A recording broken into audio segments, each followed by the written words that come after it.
And I think so often women are just trying all these a little bit more extreme things or diets or programs that they really can't stick with. So they've tried them, but nothing that's actually sustainable. And once they find habit change and sustainable practices that we can also help them with the consistency piece. It's really amazing what can start to happen month 3, 4, 5, 6 when they've tried everything for maybe a few weeks at a time.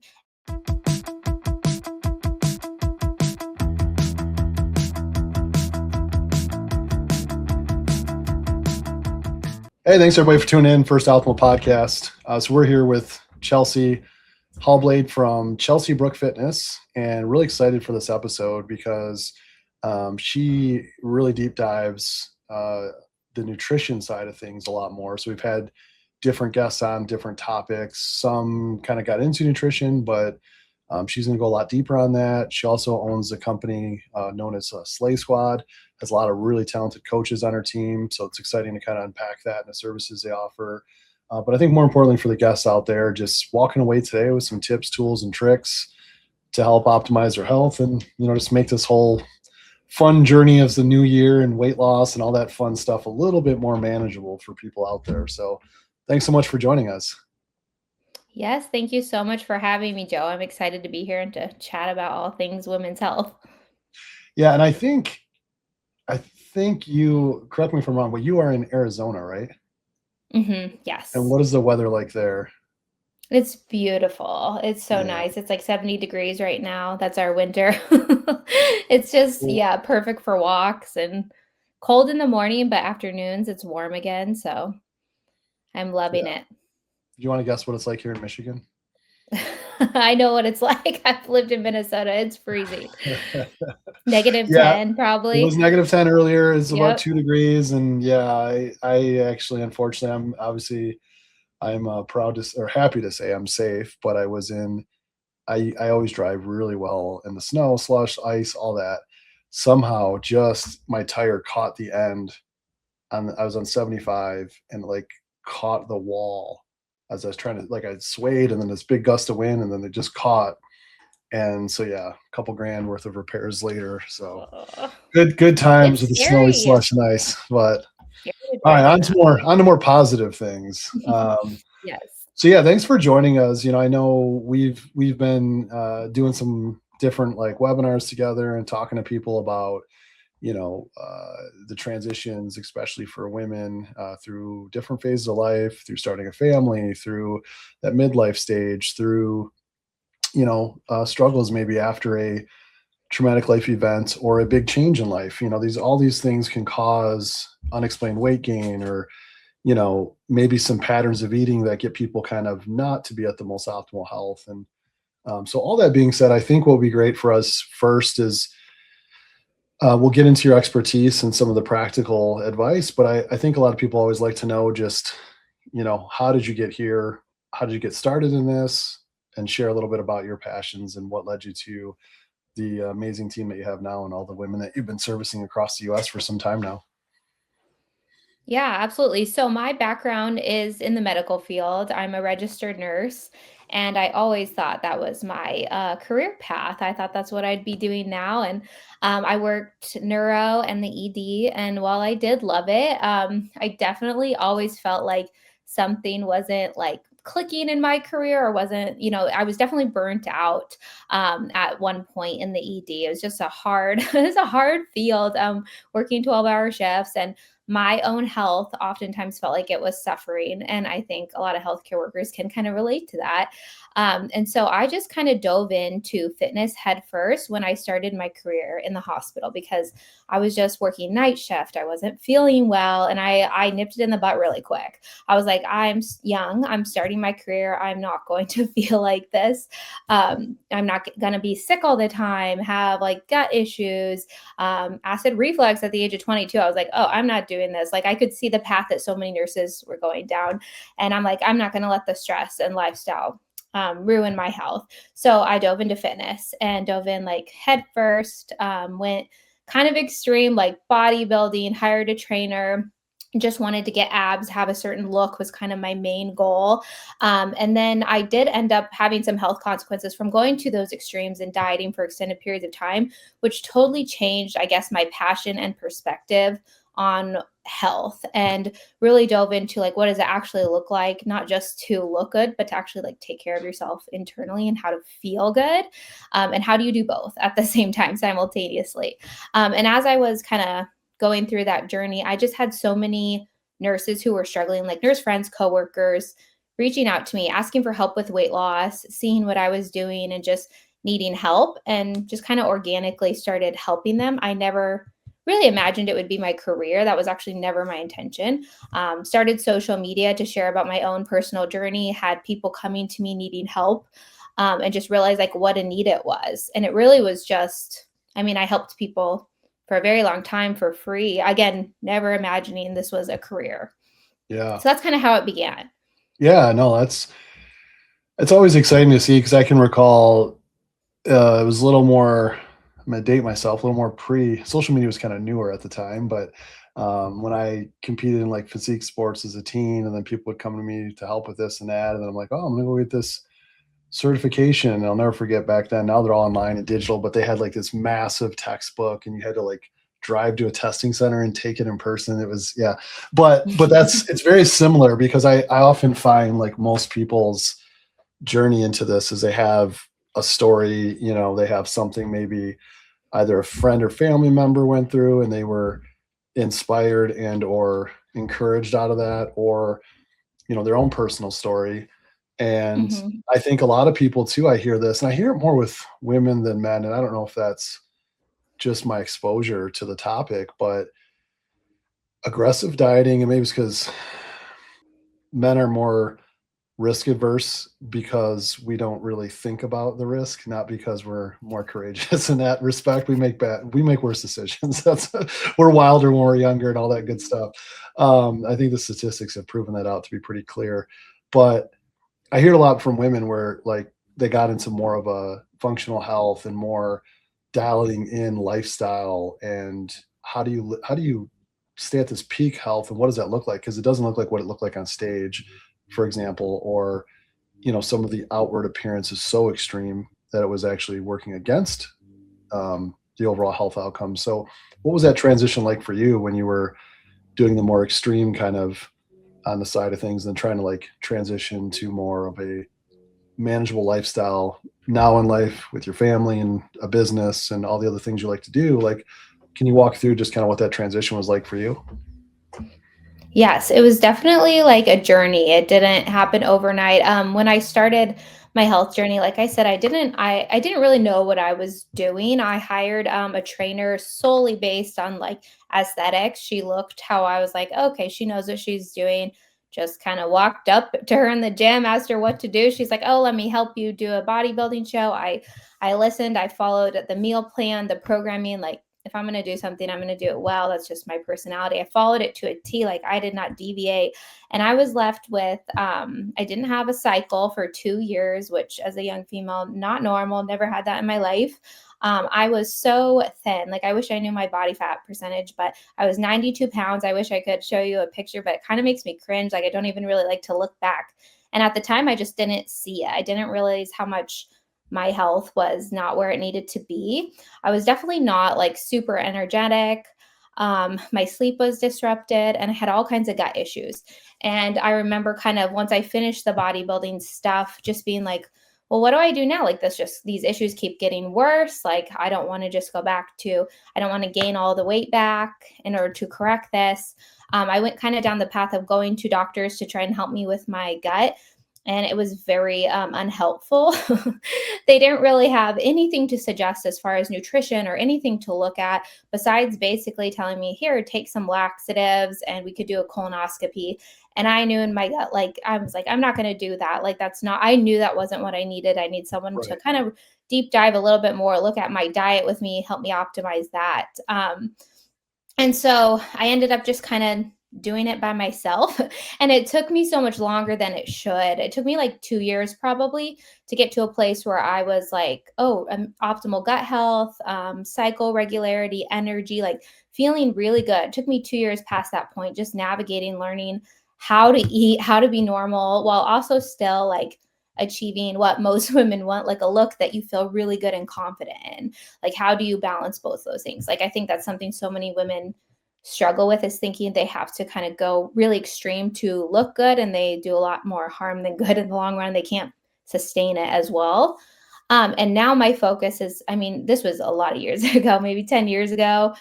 Yeah, a while ago, when all that happened to me. And now I'm in my 30s. I've had a couple of children. Like, my focus is very, very different from like the bodybuilding stuff. I care a lot more about like how I feel, my energy, how I can show up as a business owner, a mom. And obviously I want to look good too, but it doesn't have to be either or. And like the method that you get there is just as important as like the outcome, right? Like, it's pointless to achieve a look if you feel like crap Right. to get there. No, yeah, and I think one of the important things you said it there, because you were in your 20s when you're going through this transition, right?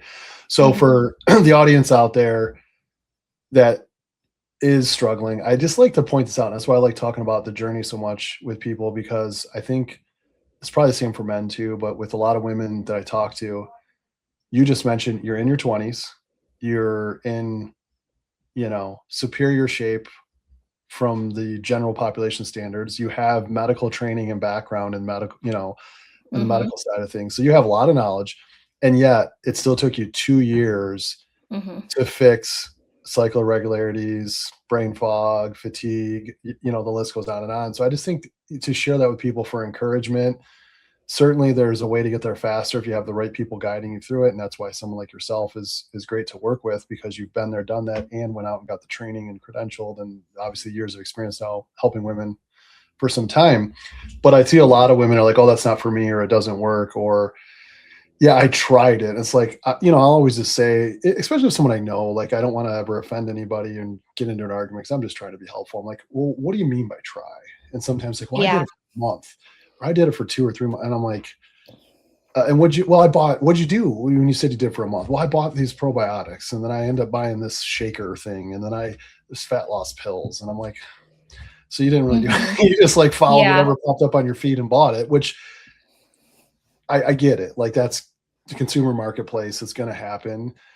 But if you don't have the basic knowledge, like, I just encourage everybody to like invest into a coach that you trust, or a trainer, or someone who has the credentials to explain these things to you. So for the rest of your life, you know that knowledge. So I appreciate you bringing that up, because it can easily be glossed over when you're telling that story, just being like, oh yeah, okay, 2 years. Oh yeah, it's a long time. And I think a lot of people give up though so early, where they're just like, someone who's having an issue methylating hormones a certain way. I've seen a woman recently, a friend's wife, who, mid 40s, fit, healthy woman, but her body wasn't basically clearing some of the hormones that are being replaced at a fast enough pace, which is not a big deal. You just titrate down, adjust, clean up some things on the detox side, or the clearing side, if you will. And then you can kind of slowly titrate up based on how the person's feeling.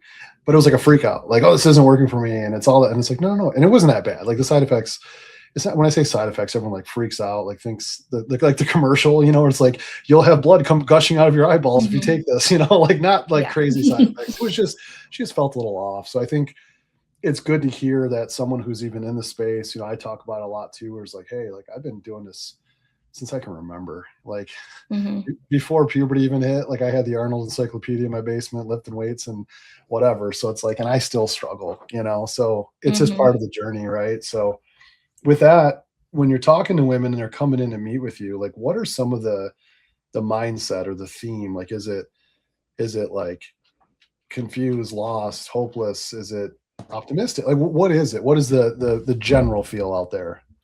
Mhm. I would say lost or kinda hopeless. You kinda mentioned it, but I hear all the time, "I've tried everything. Tried everything." Like, we hear that over and over and over, and they have tried a lot of things, but I definitely wouldn't say everything, and then they come in and they get crazy results, and what we're teaching is nothing, new. It's nothing, like, ground breaking or earth shattering. It's like, rooted scientific principles, really helping women get consistent with the things that really move the needle. And I think so often women are just trying all these a little bit more extreme things or diets or programs that they really can't stick with. So they've tried them, but nothing that's actually sustainable. And once they find habit change and sustainable practices that we can also help them with the consistency piece. It's really amazing what can start to happen month 3, 4, 5, 6 when they've tried everything for maybe a few weeks at a time. And Yeah. usually approaches that I wouldn't recommend to anyone, extreme diets or, challenges, or they've tried every kind of workout class. Like that's not really the route you want to take. You want, really nutrition is number one, but then also strength training and just being consistent with those few things, those few simple things, and you'll transform your health and your body. Yeah, I was curious to like without I mean that's not what we're about. We're not trying to like call out a specific brand or the name of a gym that someone had a bad experience, something like that.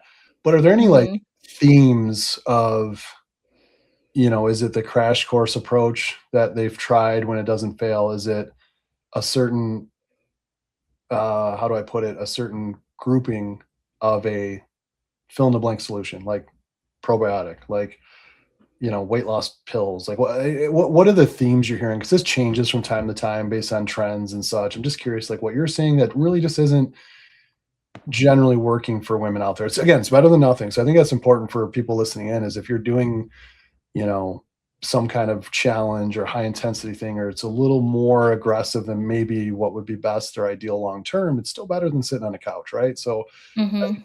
there's levels to this thing. But what would you say comes to mind when I bring that up? A lot of women have tried, like working with coaches or trainers or people in the past, that really their approach to nutrition is very much just elimination versus helping you make informed decisions and slowly make it work with your lifestyle. Food lists, I see that a lot, like where they were given a food list from Mm, this person for this challenge or this trainer, things to eat, things not to eat. And it really doesn't work. Like it might work temporarily, but are you really going to cut out all those foods, especially if things you love are on that list? So of course it's not going to work long term. So I see that a lot. And then right now, obviously a huge trend is like the workout classes, F45, Pilates, all that. And again, I'm not knocking. I think that's great. Like I love Pilates. I do Pilates. F45 is fun, but I view that as fun fitness, or like go if you want to work on your pelvic floor or mobility. Pilates is great for that. But if you're looking to lose weight or transform your physique, Pilates is never going to get you those kind of results as following like a strength training program. And so women try all these things. And again, if you like those things, great, like do them. Not knocking them. But if you're looking for results, you're going to be very frustrated class yeah. hopping. No, and I think like a lot of times when I look at a program, even for myself, I'm there's one area that I've been struggling in that I used to be an area I really love to train, but I found a new passion, so I have to balance it. But there's like, I would call it like activity, right? But it's also enjoyment. So is it the absolute Hmm. best outcomes it's producing for your body? Maybe, maybe not. But then there's like your cores, like your strength training, like this, you have to have to put enough resistance, enough load, tension over time on the muscles to number one, like stay there while you're losing body fat, like to make the body say, yeah, we really can't use this because this guy needs this or girl needs this more. And then there's other pieces I would say there, but I do think it's like not to, as you're putting it, right? Like it's not to shame people that hey, these are not good for you, but it's also Right. understanding where this outline is in the program. If you're doing 5 days a week, I'm not to pick on Pilates, but if you're doing 5 days a week of Pilates, like, and you have strength training goals and fat loss, you want to retain your lean body mass, that's not going to be the most optimal approach. Better than Right. nothing. Myself Hmm. personally, like I just restarted yoga because like my mobility is horrific, and some of the other things I enjoy and my passion and training and stuff require me to address some of these issues. So finally, I'm like, I'm gonna do it. I'm gonna do it. I'm gonna do it. Literally for 2 years, and now I'm like, Hmm. I'm gonna pay someone to do it because I'm like, I'm just not gonna do it. I need to like show up to a class and just Yep. be told what to do because I need that. But I'm not gonna be doing it 5 days a week. I'm doing it to fill a utility, to fill a need that I have to do the other things in my training that I like that I'm getting held back on from not doing that, you know? So I think it goes like both ways, right? Hmm. Yes, and it Uh, all can work together. Like you can need something yoga, Pilates, something for mobility and strength training can all work together really beautifully. But when we're talking about like usually people come to me wanting a very specific result, we want kind of the easiest way to get you there, like the most bang for your buck with your time. So if you only have time for 3 workouts a week, like I'm going to give you what's going to get you there the fastest. yeah, no, and I'm curious, like if we look at it under the lens of nutrition, right? Like what are some maybe common nutrition myths? I cheated and I pulled some before the call from the CDC stats, so I'll share a few just because like every time I read this, it makes me think of myself, but then also like, you know, frankly, it inspires me for like free content to give to people to help them because I'm like, oh my gosh, like this stuff's so important. But what are some of the things that pop up that are just misinformation or just misunderstanding? Or there's a lot of confusion in the nutrition space. Ugh, there's so many. I'm like, which one do I want to pick? We can pick on it. uh, like a big trend right now is like the animal-based diet or carnivore diet.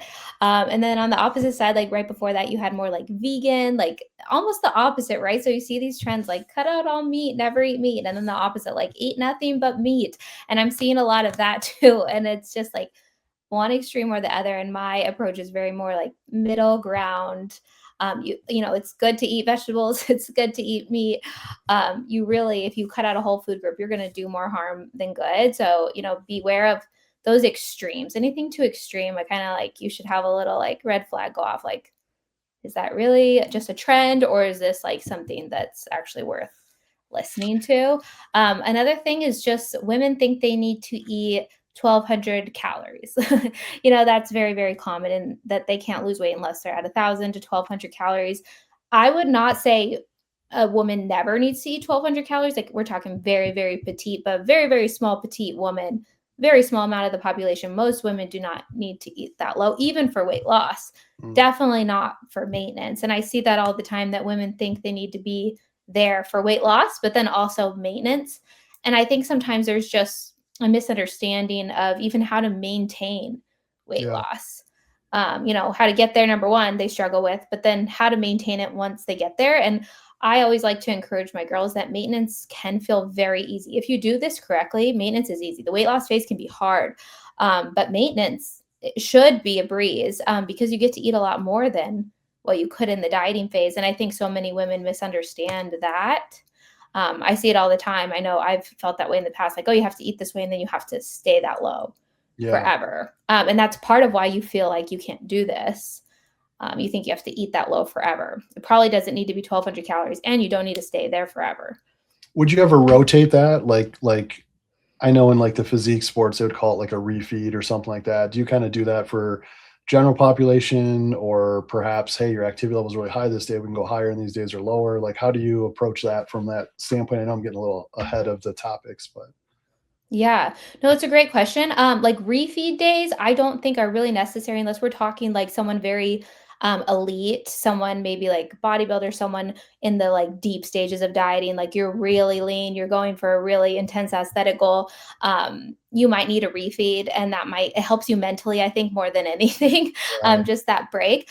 What I do more so for like the average woman needing to lose 20, 30, 40 pounds would just be, let's say, diet breaks, which is a longer period of time. If you only have 20 pounds to lose, I would like to get you there in one go, like one cutting phase, we're down to 20 pounds. Let's say you have 50, 60 pounds to lose. That could be a long time. So, maybe a few months of a cutting phase and then a break, few weeks, maybe a month, maybe 2 months. It really depends on the person, what you have going on in your life. Everybody's approach is customized, but a break.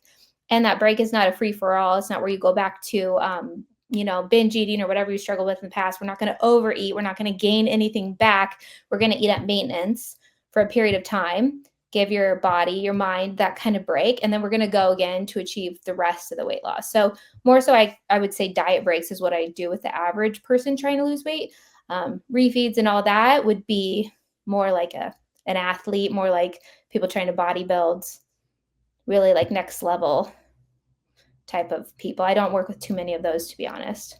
Yeah, no, that makes sense. Yeah, because I was curious too, like, what if you have someone in your approach how do you handle, that busy woman who is a working mom and she has dinners sometimes, or maybe even, they got young kids, and I know you guys have young kids, so like that's the only way to get away is to go out for dinner and have, a nice night or whatever. How do you fit that into their plan? Just that balance of living a life while still working towards that goal. Is it, hey, until we hit 20, like time out for that, and then when you have your break, we'll do that? Or is it you find ways to layer it in? Like how do you do that? Yeah, we definitely are the approach. You find ways to layer it in. Unless you are, again, like on a really, you have a really intense aesthetic goal, which is not your average woman, and you have a time frame, like a really short time frame. You gotta hit these targets. You gotta be a certain body by a certain time. You want to have some enjoyment in the process. That doesn't mean we want to go crazy. But I think a big part of learning to do this and again sustain it is learning to navigate that, is learning to navigate restaurants, barbecues, eating out, social events. If you're a social person, cutting out social events is going to lead you to feel like you can't do this. It's going to lead to that feeling of failure and defeat or just miserable. When this lifestyle, I'm not saying it's just going to always be easy, but there should be some fun in it. You should learn how to order healthy at a restaurant or get whatever you want and learn how to portion that. Like we don't need to eat the whole burger and fries and appetizers and get drinks. We need to learn how to have a little bit of like that discipline and be like, I can eat half the burger. That's probably all my body size needs. And I Right. can order a side salad or I can eat some fries. And learning to do that is going to make your life so much better than trying to cut it out. If you can't learn that skill, I do believe it's going to be very, very hard to maintain whatever progress you do make because you kind of go into this all or nothing mentality, which is something I really work hard to help women break free of. So we don't start with like, hey, you can't eat out. But I would say, hey, if you're eating out, some people are eating out a lot. Like every meal, fast food, a lot of Uber Eats, a lot of dinners out, then I might say, hey, like this is going to be so much easier for you if we can cook a little bit more at home. But yeah, you want a date night, you want a break, like you should do that and learn Yeah. to navigate. No, I appreciate that. And yeah, it's also probably saves the pocketbook a little bit too if they can find a food that they like and get it at home a lot of times. I want to read Mhm. some fun facts here that I pulled up for our call just to get your response. Maybe I'll do it in batches. I haven't really put thought into how I'm going to do this because I have 10. I don't know if I'll get through all 10, but it just basically the thing was like 10 important CDC recommendations. These are like, so when we're talking CDC recommendations, this is like general health guidelines for everyone in the population. So this is not, oh, Chelsea and Joe can do that because you guys grew up in this space and you guys love it. No, no, no. This is everybody. The Mhm. most unhealthy, unfit person, unactive person. This is the minimum. So I'm going to read a few. Mhm. Um, so it recommends adults get at least 150 minutes per week of moderate aerobic exercise plus muscle strengthening work for 2 days a week. Only about 24% of adults meet both the aerobic and muscle strength recommendation. So that's Mhm. 76% do not. The next one, less than half, if you just cut out and just have aerobic activity, only 47% meet the aerobic minimum guideline. So I'll chunk those out and then I'll get into some diet stuff. But when you hear those two stats, what are your thoughts there? What comes to mind? Is it important to address these? Like what was your initial thought as I read that out? That sounds right. I talk to a lot of women and hear what they're doing or not doing, and I mean, that sounds correct. And I think it's what's always comes to mind for me, which is so funny, is if you were just to do kind of what I view as what should be the bare minimum for health and fitness for longevity. We're not talking like peak wellness. We're not talking to be like the most ripped person. We're just talking like bare minimum. You would be considered like extremely fit in America. Like the bare minimum, what everyone should be doing, you would be probably more attractive, more fit, like looked at in all these ways when it's like everyone should be doing this just for just overall health. Yeah, and I think it's one of those things that I've talking to a family recently, and I'm just like, even if we don't want to do it, like our lifestyles have changed so much in just one, let alone two generations, that the reality is like these minimums are non-negotiable. Like Mhm. I can't, like if I sit at this desk for too long, I feel it. If I do it for 2 days in a row, I'm trashed. Like for a Mhm. couple of Yep. days to undo everything and get moving, and I'm like foggy headed and just. So, anyways, enough about me. Let me hit a couple diet ones. This was interesting. So fewer than 1 in 10 adults eat the recommended daily amount of vegetables. Fewer than 10 adults meet the recommended fruit intake levels. Most of all adults' diets are high in ultra-processed foods and lack balance. There's not really a percent there, but only 1 in 4 US high school students get sufficient physical activity. So I guess that's getting to a different one. So I'll pause there because the rest, a couple others, it jumps around for age groups. But thoughts on the vegetables and fruit intake? Yeah, that sounds right too. Like part of what I do is, take inventory of what my clients are eating and try to get them to like kind of give me a log. What are they eating before we like make too many changes to see what their diet looks like? And even once we do start initiating changes and move in a positive direction, I would say most of them are lacking fiber, they're lacking fruits and Yes. vegetables, and they're eating out more than I would like them to. Or if they're eating at home, it's a lot of, I get it if you're a parent, I get it when you're working, it's easy, like it's frozen food, very highly processed foods. Right. So it's so easy to fall into that. Like, I get it, I understand it. I'm a working mom too. Like, it's very easy to fall into like the microwave dinners or like going through a drive-through. But you will feel it. You And will feel a massive difference.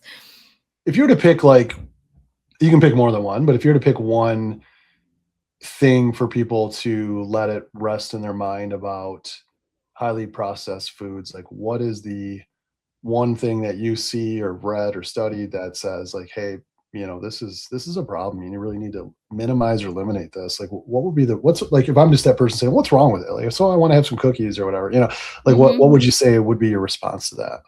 Yeah. I mean, I believe in everything in moderation. I don't know if that's controversial or not, but I believe if you want a cookie, it's okay. But it's hard for people to stop. It's the addictive nature of a lot of this food. And like we know, highly processed, ultra processed foods are really addictive. Sugar, the type of sugar that we consume in processed foods is extremely addictive. So if you know you're on that side, like you might have to be a little bit more extreme for a while. I try to take the approach instead of telling people like never eat this or do cut this out, never go through a drive through, never go down the chip aisle.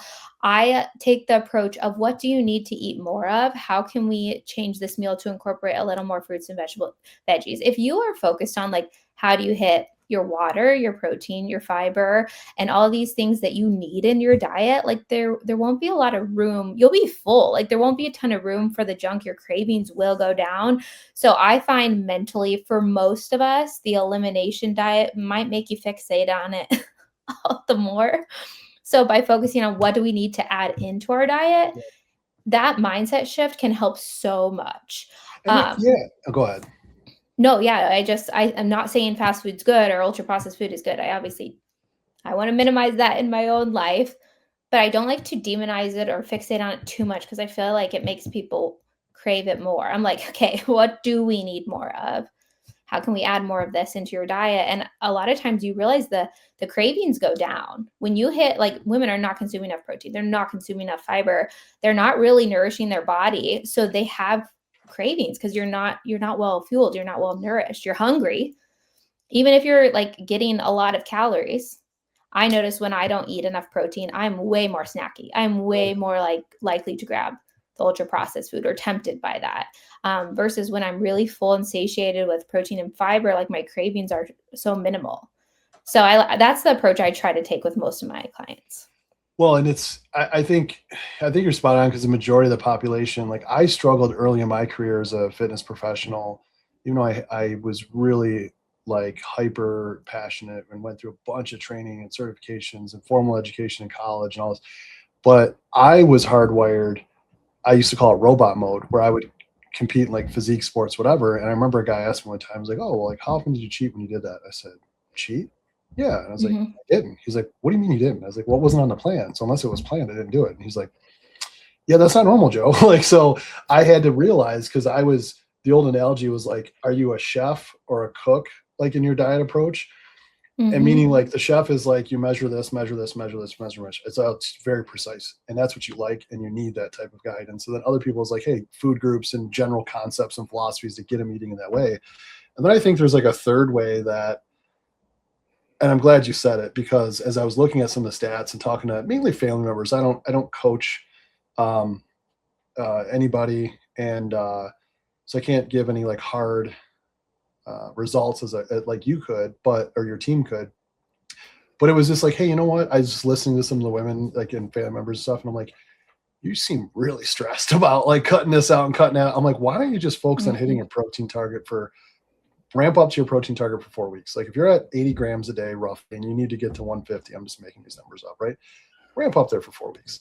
Then let's tackle fiber. You're getting 3 to 5 grams a day. Let's ramp up to 25. I'm not saying let's like me do it. Like talk to your coach about this. Like ramp up to 25, then tackle your hydration, then start looking at your calories and when you should adjust. It's like, because you're going to find that you're like, I think you're spot on. Where like when I started adding more fiber to my diet intentionally, like I always, some days I'd get like X and none.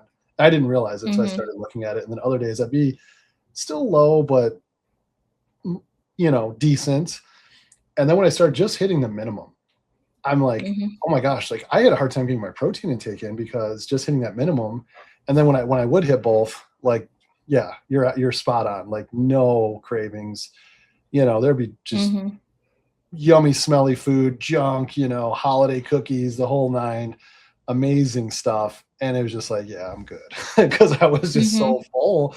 And I think people don't understand the chemicals in those foods as well as your chemistry when you're undernourished. It's not a willpower issue. It's just your biology. Like you can't fight it forever. I think you can fight it here and there and like get that win. But like I had a friend that would want to, when he was dieting, he'd want to smell everyone's plate. I'm like, get out of here, man. You're weird. But it was just like, why are you doing that? That's guys, I think ladies who are listening. That's how dudes are. But it was just like, get away, like block that. Like, what are you doing? But anyways, I'm so glad you said that. It was my whole point of my monologue there. But yeah, I was so glad you said that about adding these things in is a good approach. Do you find that that's kind of where do you start with someone with nutrition, I guess? Is that the approach more often than not, like adding the right things in and just naturally those other things are going to start to flush out? Like how does someone start when you're working with nutrition? Or maybe someone listening who's not ready to hire someone, how could they start? What would be some general tips? So generally the women I work with, I would say 95% of, maybe more, they want to lose weight, right? That is their primary goal. That's their primary objective coming to me is weight loss. So where we're going to start is calories and protein. A lot of coaches have you tracking like protein, carbs, fats, fiber, like all this stuff. We start with calories and protein. If you hit those two things, you're going to lose weight. But then I'm looking at their food log, and from there I'm giving recommendations, suggestions, just like we talked about, of what can we add in? What can we add in to get a little more fiber or to hit that protein goal? Not as much. What can we cut out? Like I might say something to a client eventually if I'm looking at the food log and it's nothing but eating out and fast food. But generally when I'm telling them, I'm looking at what they eat for breakfast and I'm like, hey, instead of this, could we swap for this? Do you like to eat this? Could we add in some fruit with that, like eggs or with your toast and with your bagel? And when we start to add those things in, the other things kind of naturally fall away if you're trying to hit a calorie target, because you only have so much to work with when you're in a deficit. Obviously, let's say you're trying to hit 1600 calories and then you're trying to hit protein and fiber.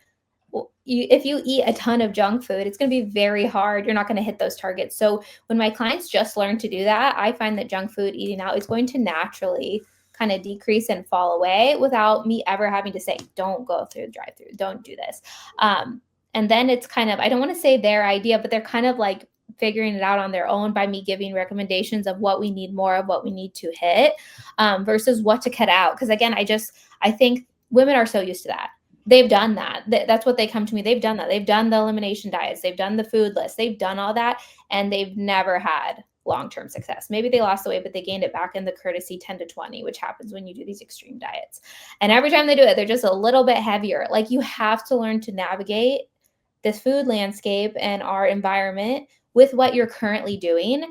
And, progress is different for each person. So for somebody that's eating, I had a new client that I looked at her food log, and I mean, she was getting 0 to 2 grams of fiber a day. And I'm like, how do you do 2 grams? How do you do 0? Like, how are there days with no fiber? So that's like one of the first places I wanted to look at with her is like, okay, no wonder your gut health is feeling how it's feeling. Like, let's start with some fiber. And naturally, by trying to eat more fruits and veggies, she's changed what she's eating for breakfast versus doing like a bagel from Starbucks or whatever she wanted to do. She's trying to eat something at home now. And I'm not saying you're not allowed to have that bagel, because all you do when you say you're not allowed to have that, Right. is make people feel like they're on this rigid diet, which really isn't the case. You're allowed to have a bagel and cream cheese sometimes, you know? Sure. Yeah, and it's like, then it's this little mental game where it's like the little adult in their head, like, I'm an adult now. I don't need to tell anybody, I can have what I want, and it's, even if it's subconsciously, if you told you can't have it, you want it more. Um, Mhm. so you mentioned something interesting there, I think is important just for listeners to maybe reflect on. You talked about not getting enough fiber, no wonder your gut is off. Like, can you talk about that relationship? Like, what would someone maybe be experiencing? I think both sides of it. Like, what would someone be experiencing potentially in their gut that there's a high likelihood it's related to low fiber intake? And then Mhm. conversely, we'll do the other side. And when they have the good fiber intake, if we take maybe the not so good feeling stuff, we'll tackle that first. I'd say it's so common. Like, I think it's so rare for me to ever get somebody that has enough fiber when they come to me. I mean, it's so, so rare that someone is eating enough fiber. And bloating is super common where women feel bloated a lot. They feel bloated after they eat, or they're just highly irregular. And that's just become, they've accepted that as normal. Like maybe they go poop twice a week. And I'm Mhm. like, hey, that's not really good. That's not really normal. And they oftentimes feel like their jeans can fit one day and not the next. Yeah, like massive scale fluctuations, pain sometimes, even like pain with digestion. I'm like, that's very much not normal. The first couple things I do with clients dealing with those constant bloating or irregularity is look at water, look at fiber. And 9 times out of 10, people are not hitting the bare minimum for water and fiber. And Right. oftentimes that's all it takes to fix it. So like, and a lot of times what they'll ask me is like, what supplement should I take? What do I need to take for this? What's the next thing I need to do? And I'm like, you need to eat more fiber and drink more water. And let's start with that. And then if you do that and you still have no relief or no improvement, we can talk about different supplements that I like or recommend, because I believe supplements can be beneficial. I'm not anti that. I'm not, but these women are going to see GI doctors and they're going to like try expensive supplements. And I'm like, you eat 5 grams of fiber a day. Of Let's do course, that like, for 3 months and see what happens, right? Like, give mhm. it a And runway. 9 times out of 10 is gonna fix the problem. Yeah, I think I had another follow-up question on fiber. When you're adding fiber in the diet, I've heard this plenty times where people, and I've heard it even from feedback from other people, but their gut isn't used to that fiber. So they start off more gassy, more bloated than they were before. And so that's usually Mhm. why they stop adding fiber. So they listen to this, like, okay, I'm gonna go get my fiber on. The next day they jam some fiber. Maybe they're getting 3 grams a day. Now they're up to 15. They're not even at the minimum, like 25 being the minimum, let's say. But they're like, oh, she's crazy. I was gassy all day and blah blah blah. How do you navigate that approach, and B, what's the conversation sound like to guide a woman through that to build up? Because there's, from what I understand, there's, it takes time for the gut to adjust and be able to break that down without so much discomfort. So what would be that? Have you experienced that? And if so, what would that sound like? Yes, I have, and I also think, like, I couldn't tell you the science behind this, but what I've experienced with women and, like, myself too is, like, I do think, like, dose at the time probably makes a difference, and the types of fiber. Like, there are certain things that are kinda known to cause discomfort or bloating, like really cruciferous vegetables, for example, like broccoli. So, if you're feeling that way, maybe don't go eat a bowl of, like, that, like, broccoli. Like, maybe let's even look at, like, some whole grains in your diet or just some fruit with skins, and just like make a little change in that and see where we're at, and then like change from there. I'm very much of the approach of progress for everyone is different. Like for you, improvement might be just eating an apple and having some oatmeal every day, and that's major improvement. And other people need to actually go and hit that 25 grams, and that's improvement. So everyone's different. And for me, I'm just looking for progress. I'm not looking for them to hit 25 grams if right now they're hitting 2 or 5. We just want to make progress the right direction. And a lot of times they notice benefits and improvement when they're hitting like 10 or 15 grams if they haven't been before. Yeah, and I started doing this, and just this last week, I would say it's been hit or miss. So I need to get back on daily. But I was doing a Greek yogurt with, like, I load it with fruit, and then I put whey protein and some flaxseed in there and just blend it up, mix it up. And I don't know the exact fiber content. It was definitely like by far the highest fiber content meal I pretty much ever had, but it's just like my little Mhm. snack that I would have. And then my plan is to try to, get the rest throughout my meals. But I will say, someone who knows fiber, who's done it, who understands what food has how much in it and all that, I still struggle to even hit the minimum for a man. But Mhm. I will say when I am hitting it, I feel way different, way better. So with that, like, what are some feelings someone would feel maybe when they start creeping up to those minimums, like the 20, 25, like they're going from 5 and they're moving up. What are things that they're reporting that they're feeling? What are some things that they can look forward to? Benefits. Well, gut wise, your gut health is going to be way more optimal. You'll probably be going to the bathroom every single day, maybe even twice a day. You'll probably hardly ever deal with bloating.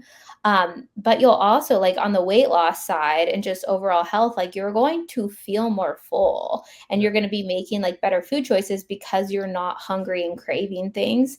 It helps you feel full when you eat it. Fiber does, and it does protein, but it also keeps you full all day. So not only will you feel full after eating, feel satisfied, but you're going to feel full longer. So when we're talking about this from a weight loss perspective, even if you don't care about your gut health or overall health, longevity, reducing the risk of cancer, all kinds of things, fiber is amazing. If you just want to lose weight, you should be eating fiber just for the weight loss benefits. Yeah. Yeah. No, it makes sense. I wanted to shift gears a little bit because refresh my memory. You have two little ones or Two, and I'm pregnant with my third. third on the way? Okay. So I knew there Mhm. was three. I just didn't know if the third was there yet or on the way. I thought it was on the way. Okay. So, and you Yeah. also went through a lot of training on pre and postnatal nutrition. Talk a Yes. little bit about, what are some things that you've learned in working with women pre postnatal? You obviously, being a mom of soon to be three, like I'm sure there's a lot you've learned from that and your education and training. What are some common, tips or things you see that is different maybe in those phases of life for a woman that are really important to their nutrition? I think something I hope every pregnant woman understands is how important it is that you are well nourished during pregnancy. I think pregnancy is a time so many women kind of give themselves like a free pass, like, oh, I'm pregnant. I'll just like, go through the Chick-fil-A drive-through. I love Chick-fil-A too. Like, it's been a pregnancy craving of mine. But you have to understand that it really matters, maybe more than ever before, what you eat, because it's nourishing you and it's nourishing baby. But what I think most moms don't understand is that, let's say you don't eat enough calcium and baby's building bones, you know, the baby will take calcium from your bones. If you're not eating enough, the baby will take what it needs. Your body's amazing and it's going to build like the most optimal human that it can, even if your nutrition sucks. So it's going to pull from your own bone density in order to build the babies. So Uh, a lot of women, like post pregnancy, they have brittle bones. You can break bones during pregnancy a lot easier, and postpartum, you can lose your hair. You can all these things that a lot of times happen because you are not eating enough to supply nourishment to both you and the baby. And I think women, they need to understand that, because it's not just about weight management during pregnancy, which is something I help women do, is like gain the right amount of weight, not too much that put you and your baby at risk, but it's also about like eating well, eating the right amounts of things. Otherwise, it's not just baby, it's actually unlikely that baby will suffer as much as you will sure. if you don't nourish your body during pregnancy. And it's really easy because a lot of women have food aversions or they feel nausea. It's very easy to fall into a pattern of not eating well. I definitely dealt with that, like this pregnancy, more than my others. I had nausea and some food aversions, and all I wanted was bagels because it settled my stomach. But like as soon as I was able to, I tried to move back, because I tried to have smoothies or whatever I could do to get like the vitamins in, because I know if I'm not eating it, like baby's going to find it. They're going to take it, Right, right, right. which is amazing. It's incredible, but I don't think Yeah. moms understand that. Yeah, and I would imagine too with the lack of sleep, the adjustment, the hormones so drastically changing throughout pregnancy and then post, and then now you throw on an undernourished mom and the baby, which without a baby inside her, she would be feeling it, and now the baby took even more from her, so now even more undernourished. Like, to talk about the compound effect in the wrong direction. Um, of course, every mom would gladly take that for a healthy baby, but let's go ahead Mhm. and make mom healthy too, right? So, Yep. um, yeah, I'm curious about myths. Like, are there any myths out there that maybe you had before going through training and your own pregnancies as well, or myths that maybe women that you just wish would die and go away related to pre or postnatal that you're like, okay, that's not true. Like, what are some things Yeah. that you hear? I feel like there's a lot of education around this now, but still a lot of women don't understand. But the eating for two, like they think you can eat just so much, and it really doesn't matter how much you gain during pregnancy because you're pregnant. When the U.S. has very terrible maternal outcomes, like we have the worst of any first world country. We have the worst mortality rate during birth. Like more women die during birth in the U.S. than any other first world country, with amazing healthcare. And why is that? Like, I don't think we're very healthy. I think we're overweight and we have a high rate of diabetes during pregnancy. So, like, these things do matter. It's dangerous to gain 70, 80, 90 pounds during pregnancy. Like, you're putting yourself at risk, you're putting baby at risk. So, I think just this idea that eating for two, it doesn't matter, you'll lose it after baby. You should care to some. If you're gaining a healthy amount of weight, great. Like, yeah, don't worry about it. But if you're going a little crazy, you should care and you should keep that in check. Like, pregnancy is not a time where you're just like, YOLO, whatever, this is a free pass. You're putting yourself and your baby at risk if you're gaining 80, 90 pounds. And I feel like you can't say that. Like, don't talk to a pregnant woman about her weight. But like, I see it every day and I help women after birth all the time that are struggling, and they're struggling so hard postpartum. And a lot of times it's because like 9 months, they just kind of had that approach. It'll just come off after baby. I was going to say too, I've seen it where, not that it was like egregious, but I've seen women where, they weren't fully letting things go, if you will, but they were, probably over the top a little bit. And easy for me to say as a guy who doesn't have to go through that. But so don't kill me in the comment section for saying that. That's what they told me. But and then all of a sudden, oh, you almost went into early labor, you're on bed rest, or oh, you have to cut your activity down by 80%. Like, oh, you can shower only once a week. That's how little we want you to move because of X, Y, for the baby's safety.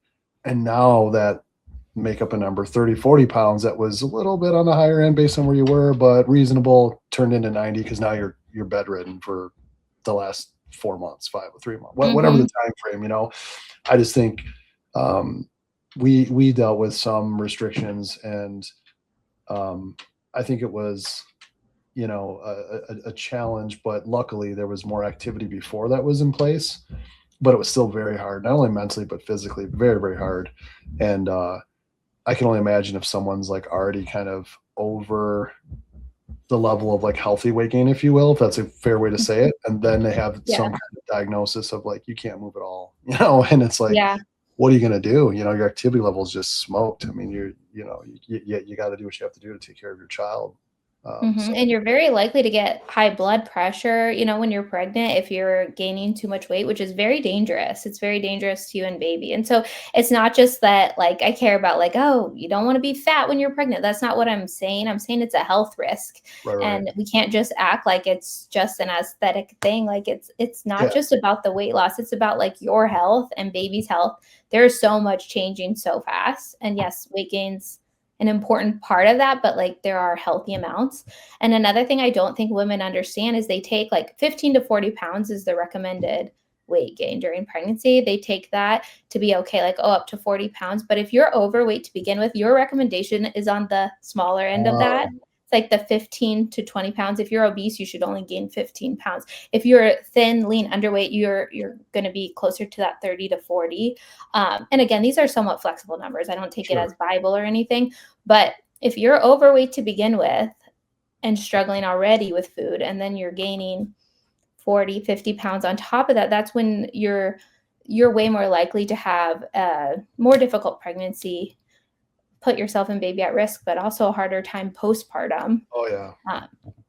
So you just make it so much harder on yourself. No, I think a lot of people, men and women, just don't understand, like, when you let things go too far, or like you said, when you start off at a high point and you don't acknowledge that.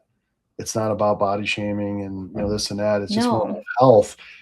After the fact, the health risk, I don't have the stats handy. Maybe it's something we can put in the show notes, but I know I've done some reading on, obese class 1, 2, and 3, and the likelihood of preventative illnesses or depression or postpartum, all these things, or gestational diabetes, like it's just skyrockets as, hockey sticks up as those obesity layers, because our bodies suck by nature. Like when we put on that fat, there's so many mechanisms that just trash your body, that just, you would think the body would say, I'm not really doing well, we're going to go ahead and stop storing so much fat. It's like, no, it goes into hyperdrive. It's like So I think it's a good message to put out there, and just good for people to seek out someone like yourself if they're going through those phases, or maybe it's not too late, even if they had a child a couple of years ago, but they're kind of still feeling way off. Like you probably are. Mhm. Yeah. You can test your hormones. You can, you know, do an assessment with you about nutrition, figure out your gut health, all these things. But I did want to ask, and just to shift back to your expertise for a moment here too. Can you talk about, just high level? I know there's probably nuance with every woman's pregnancy. What are some things, do's and don'ts through the trimesters as far as exercise? And then what are some things after, if you just had to high level it? I mean, I know there's a lot of individual situations there, but if you had to give a high level, Mhm. Yeah.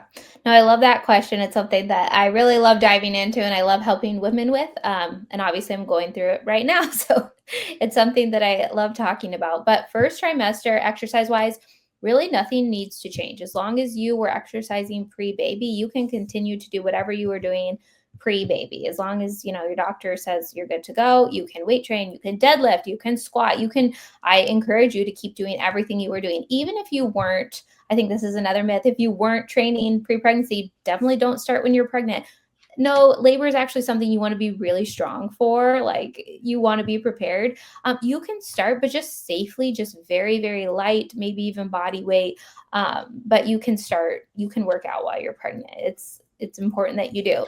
And then second trimester is when modifications start to come in a little bit when it comes to training during pregnancy, and it's mostly just to accommodate your bump. So what this is going to affect the most is obviously lying on your stomach. So let's say you were doing like hamstring curls, that machine where you lay flat on your stomach.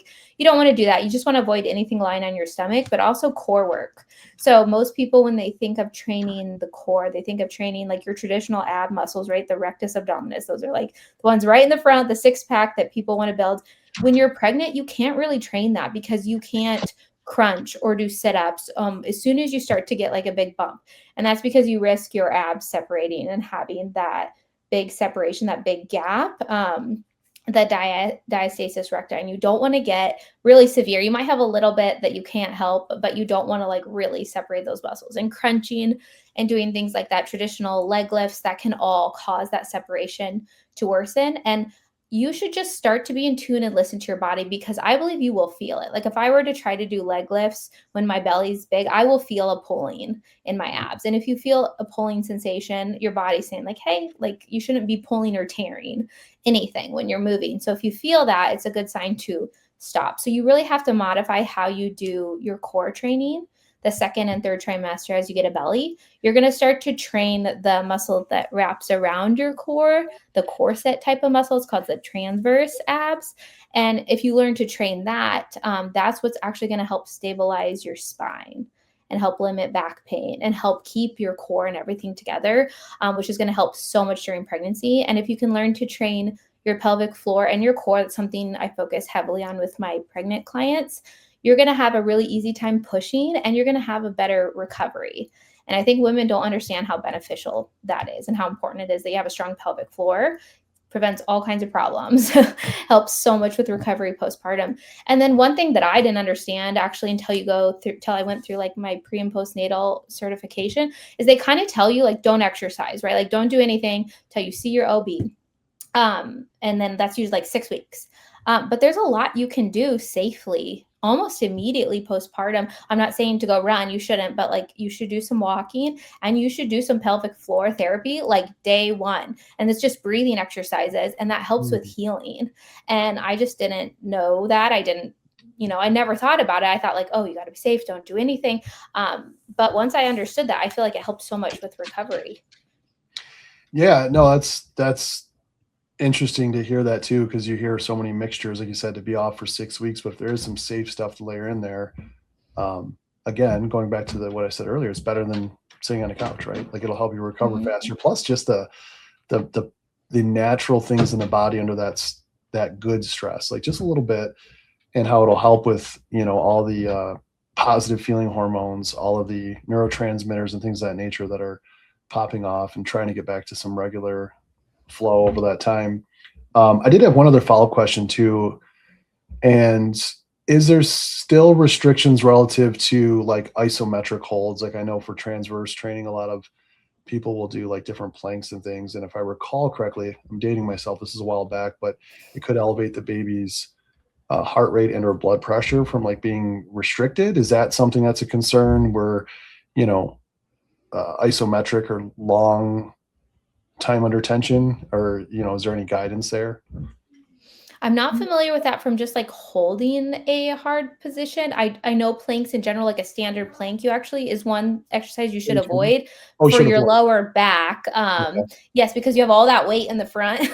Yeah, So if makes you're sense. trying to plank, like it's going to put a lot of stress on that lower spine. But side plank variations are generally safe. Okay. Modifying it, going to your knees is okay. As far as you know, I'd have to look into that. I haven't heard anything about For that. body temperature? Oh, sorry, go ahead. I know like anything lying on your back, when like third trimester, especially, that's where what you mentioned can be an issue because like you can actually compress blood vessels that go to Okay. baby Maybe once that's the baby's heavy enough. When the baby's light, like first trimester, even early second, if your baby isn't big yet, you know, you don't have to worry about that so much. But once your baby's large and there's a lot of fluid and the baby's heavy, when you lay flat on your back, that's why they don't want you to sleep on your back is it could compress your blood vessels that have the blood return to baby. So it can harm that way. If you were to stay there for a long time, it would have to be a while. got it. And then is there anything with body temperature, like the first trimester, like as far as managing body temperature and you know, I don't want to say obviously, like should they avoid things like a sauna or a cold plunge in certain Mhm. phases?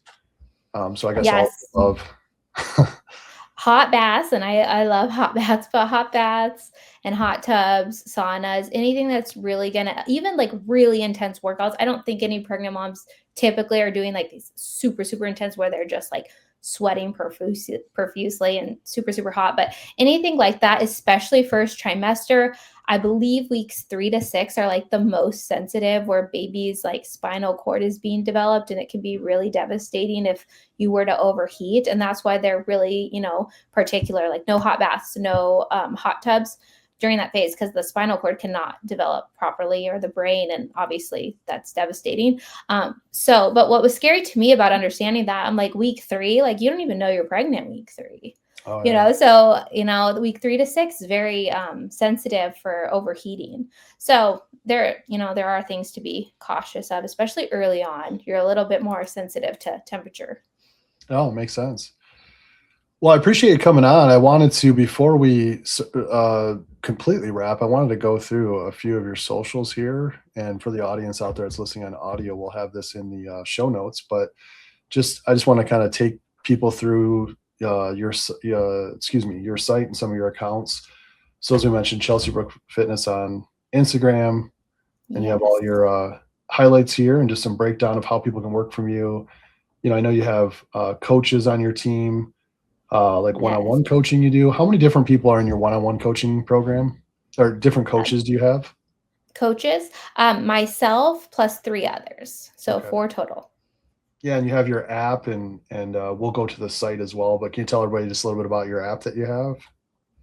Yes, I love the app because it's essentially like a one-stop shop for every kind of fitness app you could need. So think of like your food diary app where you log your food and keep a calorie counter, macro counter, meets a training app where you have all your workouts and you can track your habits, plus thousands of healthy recipes that are easy to access, log, save, communication with a community and coach, your calendar to track your habits, everything in one spot. So instead of having multiple apps, you have it in one place. And then you also get assessments, even with our app membership, you get a once a month assessment with a coach that's going to look at everything you're doing to help give you advice and tips on what you can do to improve your results and then even customize your nutrition protocols for you.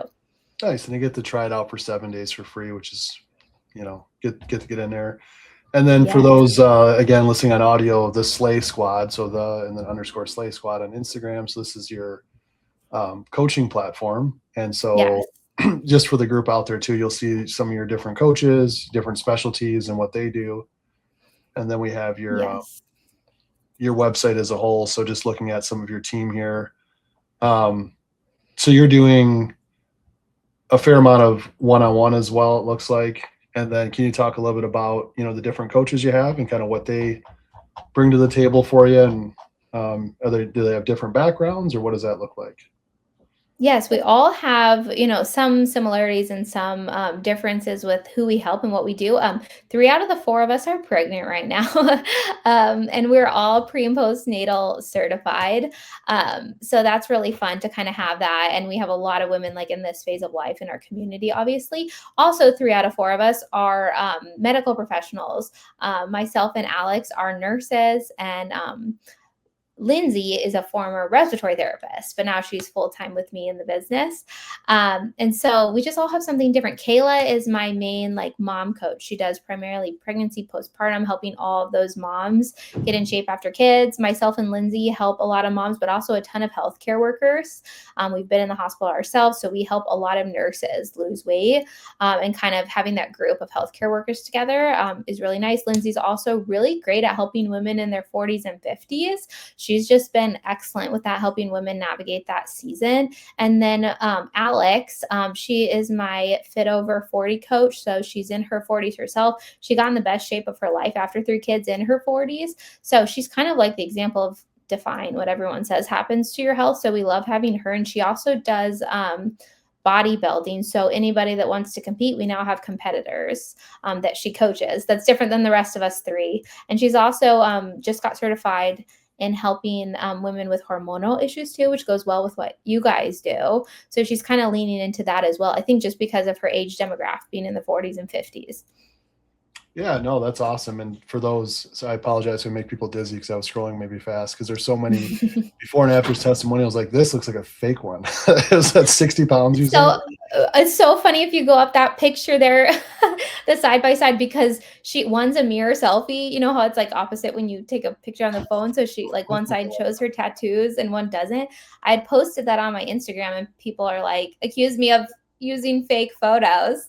And her name's Julie. I was like, Julie, your transformation's so good. People don't believe you're the same person. I'm like, that's a great compliment to her. Oh yeah. Oh yeah.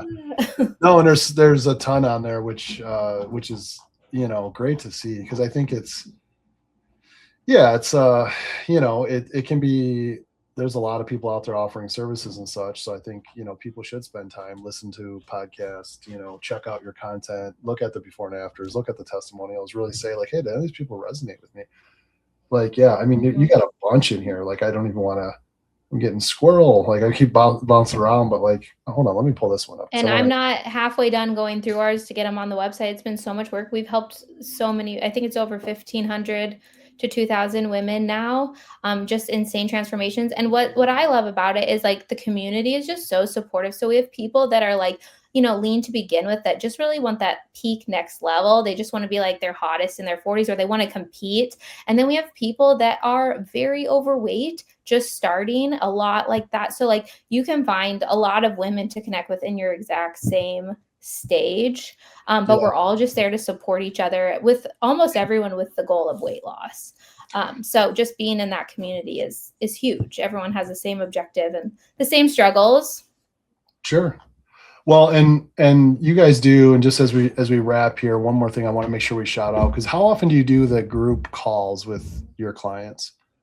Bi-weekly, we do those. Bi-weekly, yeah, because I had the chances, for those listening, and I had the opportunity to sit in on that, and it was a really great experience. Like you said, there's people say that like as a buzzword, like, oh, we have a great community, and they do nothing with it. And listen, I've been one of those people, so I've been guilty. So I'm, calling myself. No, we have a good community. People but you do, because I was on it. Yes. I witnessed it. So everyone's talking, and oh, Susie, how's your kid?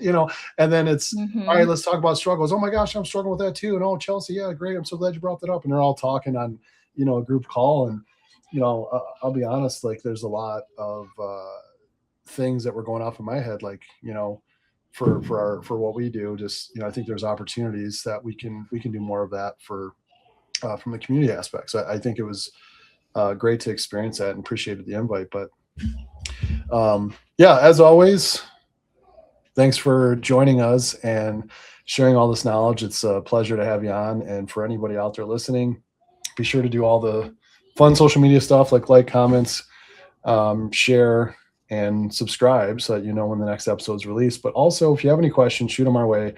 Chelsey and her team are great. We will gladly send it over to them. or you can message me or First Optimal directly.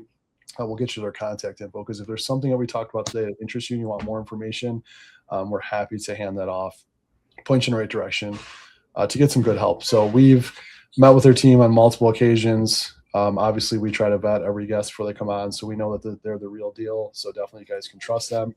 And thanks again, Chelsey, for taking time out with so much going on. We appreciate you joining the show today. Thank you for having me and for all you do too. All right. Take care, guys. Have a good one. We'll see you.